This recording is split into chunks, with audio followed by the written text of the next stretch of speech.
modular learning mas ginapaboran sang mga Iloy. Pambakal sang gadgets, ibakal na lang sang pang-adlaw-adlaw nga galastuson. Inigitutukan ni Daryl Marie Sarmiento.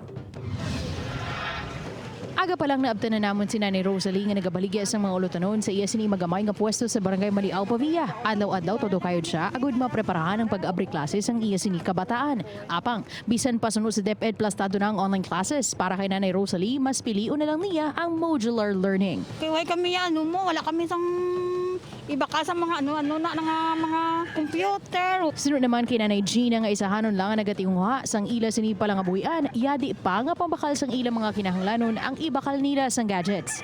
Kita mo gid ma'am sitwasyon ko. Pa-online pa ko na. Dito may katudlo nga maestra sa Balayo ay.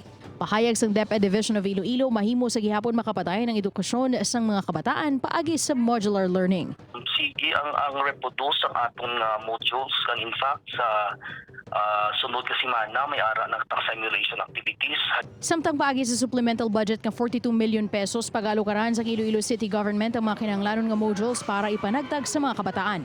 Upod kay Hans Tisierto, Daryl Marie Sarmiento, One Western Visayas.